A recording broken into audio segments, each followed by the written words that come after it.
Oke, Bapak Ibu sekalian, eh,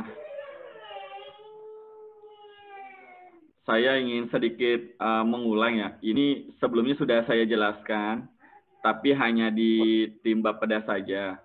Nah, karena sekarang berbaca macam dinas, mungkin perlu tahu juga kira-kira mau ngapain sih dari pelatihan ini. Tadi sudah bisa membayangkan ternyata dari data peta gitu ya, data peta bisa muncul ke dalam web. Caranya seperti yang tadi, nggak terlalu sulit kalau dilihat caranya, hanya masuk ke dataset, buat layer, lalu buat peta. Nah, nanti setiap dinas juga, setiap orang bisa melakukan itu. Nah, sekarang saya kasih pemahaman sedikit tentang apa sih tujuan dari geoportal itu ya. Kan tadi sudah kelihatan di Jakarta 1 sudah ada geoportal, di Inaris, di BIG sudah ada. Tapi kira-kira sekarang bayangan utuhnya kira-kira seperti apa, saya sampaikan sedikit. Nah, tujuannya dari geoportal Mataram ini pertama menjadi basis data informasi geospasial yang sesuai standar kebijakan satu peta. Jadi data-data terutama yang sifatnya geospasial itu akan tersimpan di dalam sebuah aplikasi yang satu ini yang bisa dipakai bersama-sama gitu. Nah, standar kebijakan satu peta itu apa? Kebijakan satu peta itu adalah peta yang benar-benar sudah terverifikasi, sudah rapih gitu secara format JS, secara proyeksi juga sudah memiliki standar gitu. Ini teman-teman JS khusus biasa dia tahu. Lalu selain menjadi basis data informasi, dia juga sebagai informasi geospasial tematik. Jadi nanti kita bisa membuat banyak macam tentang tema-tema yang berhubungan dengan spasial. Harapannya bisa menjadi smart city, harapannya ya. Gitu. Misalkan kita bicara tentang banjir, pastikan hubungannya nanti ke permukiman, dinas permukiman berdampak kepada banjirnya. Terus juga berhubungan dengan drainase selaku PU gitu ya, PU sebagai pengatur drainase. Nah, itu saling berhubungan lah. Jadi dengan data dan informasi geospasial bisa menjadi pengambil kebijakan perencanaan yang lebih integrasi gitu. Dan datanya juga tersimpan di sini gitu. Jadi kalau mau cari data jaringan jalan di geoportal ini sudah ada. Mau cari data tema apa yang terbaru semua ada di geoportal gitu. Jadi teman-teman dari dinas-dinas bisa download dari situ, bisa ngambil dari situ, dan bisa berbagi dari situ. Itu harapannya dari geoportal Mataram. Bayang ya. Ini sasarannya, ini saya lewatin saja. Nah, ini beberapa kebutuhan, ada pembangunan aplikasi, ini sudah terjadi, manajemen basis data, database-nya udah ada, tapi manajemennya belum nih, sekarang lagi pengen disusun, lalu peningkatan SDM dengan training SOP standarisasi, tapi ini mungkin kalau membuat ribet, kita pangkas-pangkas saja. Nah, sistemnya seperti ini, sistem arsitektur program yang tadi dilakukan itu sebenarnya konsepnya seperti ini. Kita semua yang melakukan pelatihan pada saat ini itu sebagai admin, tapi ada juga yang super admin. Kenapa disebut admin? Karena kita yang akan menginput datanya, membuat layer simbologinya, lalu membuat peta-petanya. Nah, sementara nanti di dalam sana kemarin sudah pelatihan namanya mengatur hak akses sama sharing. Ini tugasnya si super admin, yaitu si Diskominfo sama Bapeda. Dinas-dinas lainnya tetap punya fungsi sebagai itu tadi, input data, sharing data, dan lain-lain. Ini tersimpan datanya langsung ke aplikasi dan muncul di sini di publik. Nanti data-data ini bisa dikasih ke publik, ke masyarakat, seperti apa gitu, mau tema apa yang mau dikasih ke masyarakat. Nanti kita atur itu. Nah, masalahnya adalah seberapa penting basis data atau database. atau database spasial seberapa penting. Pentingnya seperti ini. Kalau data bentuknya dokumen, kalau tidak dibungkus mungkin seperti ini. Makanya kita butuh lemari. Nah, sekarang sudah canggih, sudah ada komputer. Teman-teman bisa menyimpan datanya di dalam laptop atau komputer masing-masing di kantor. Cuman ada kekurangan. Kekurangannya jika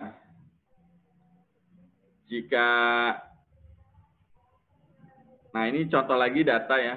Datanya kan ini Excel, ini Word, foto, macam-macam. Sebutkan kekurangannya. Nah ini kekurangannya ini, kalau ada pejabat nanya mana peta fasilitas pendidikan yang terbaru, ada di mana? Oh, ada di dinas A. Di dinas A di mana? Oh, komputer A-nya komputernya lagi rusak. Oh, ada juga di komputer B, gitu. Dicari dulu di foldernya apa, di apa. Itu kan butuh waktu lama. Karena itu kenapa ada geospasial database. Nah, itu nanti semua data yang saat ini itu sudah tersimpan di dalam server. Servernya diatur sama teman-teman di Kominfo, kita sudah dikasih dan sudah diinstal di sana. Nah, nanti data-data itu bisa menjadi tematik, kira-kira seperti itu, dari data, basis data, sampai ke aplikasi. Nah, data-data ini kan sifatnya yang mungkin yang teman-teman kenal mungkin secara JS itu ya spasial atau SHP seperti ini, ada titik, ada garis, ada poligon, seperti ini contohnya. Nah, sementara kalau di internet bentuknya seperti ini, web gitu. Dia sebenarnya sama gitu ya, sama, cuman yang satu bentuknya desktop, tersimpan di komputer, yang satu sifatnya cloud gitu. Ini juga contoh KLHK sudah di cloud, terus Google Earth sudah di cloud. Nah, ini format vektor data sebenarnya ada banyak ya, tapi yang kita populer hanya SHP. Gitu, karena kebetulan dipopulerkan oleh teman-teman dari ArcGIS. Sebenarnya data itu banyak sekali. Gitu. Yang kita pakai itu sebenarnya dipakai GeoJSON itu juga udah banyak. Begitu juga raster. Tapi pada intinya data itu cuma 3 hal, titik, garis, sama area. Nah, data-data spasial ini harapannya semua data dari seluruh dinas itu tersimpan di dalam database. Nah, kebetulan database kita sudah RDBMS, kita menggunakan PostgreSQL dan ekstensinya PostGIS gitu ya. Jadi datanya sebenarnya kalau kita lihat di dalam server itu bentuknya seperti ini, tabular. Aplikasi hanya interface-nya aja. Nah, kenapa sih data harus dikumpulkan? Semua harus menjadi satu di dalam portal karena ini terkait dengan pemanfaatan. Mungkin kalau orang yang canggih bilangnya big data atau Internet of Things. Nah, ini aplikasi itu sebenarnya ada di sini. Ada misalnya ini kebutuhan data untuk Mataram apa aja sih? Peta Mataram itu nanti akan terbagi menjadi beberapa hal. Pertama peta dasar.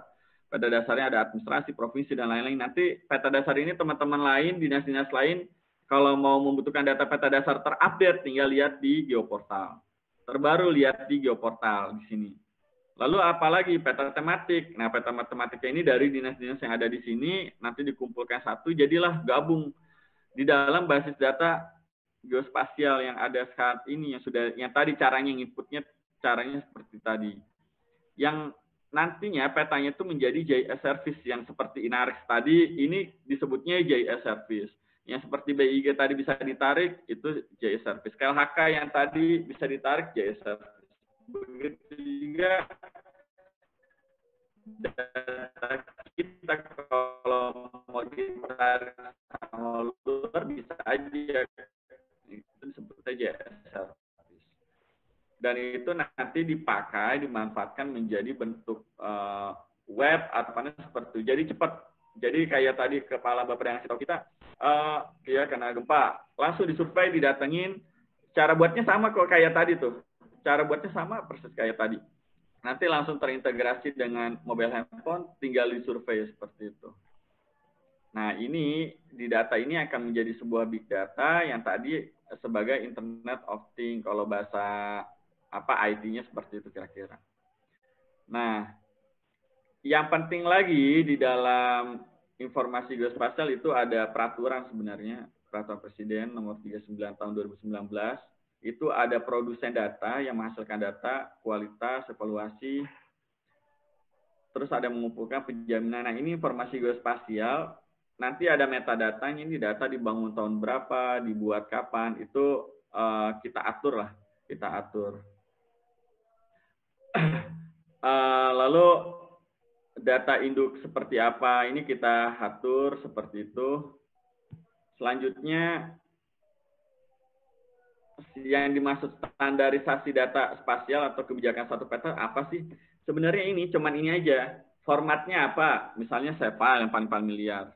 Tipenya apa? Titik garis area. Udah.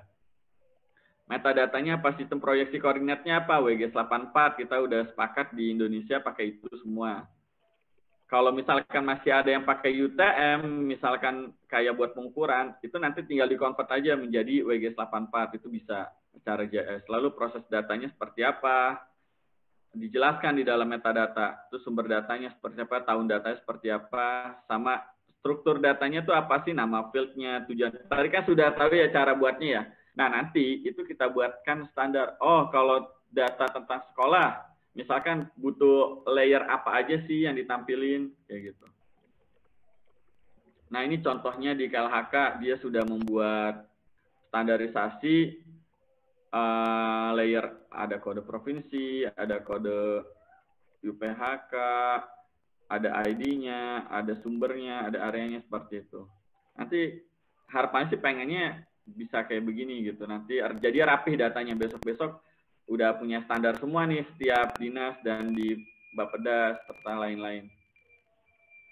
Nah, ini nanti kan bisa dilihat di data SHP-nya, kalau pengen di-download gitu, oh sama persis sama dengan kamus datanya. Ini contoh nanti kita buat tematik seperti ini.